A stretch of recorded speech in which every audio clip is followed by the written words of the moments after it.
self and other. How hard could it be to get balance between those two simple sounding things? G'day and welcome to Small Steps Through Life. Today we're at Pāuatahanui and it's freezing. It is really cold. But the topic I think is worth it. The topic I'm looking at is the idea of getting balance in a relationship between self and other. And you would think with only two variables, it would be easy to get it right. But it's two people, and people have biases.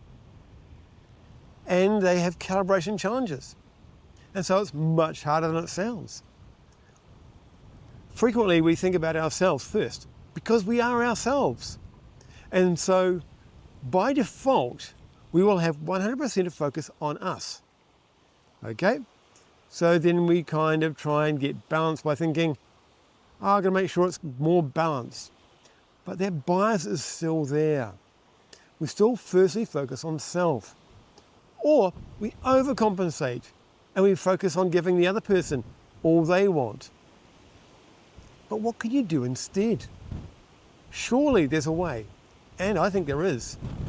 If you look at the idea of self, you know that whatever you feel at 100%.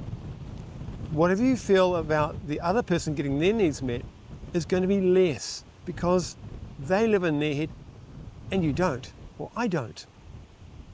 So to get balance, one way is to pivot and consider the idea of if it was the other way around, if instead of you doing something for them, it was them doing something for you, what would it feel like?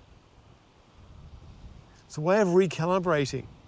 You're now looking at the idea of impact the other way around. So the pivot is one way to do it.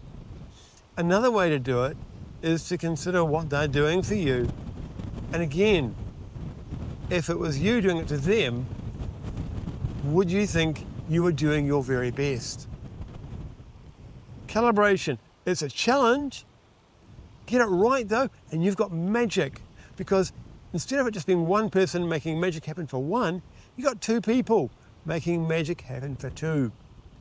And part of the idea of the differences is bring out an extra layer of opportunities. Things you'd never consider, you'd now consider, because it's a way to get balance.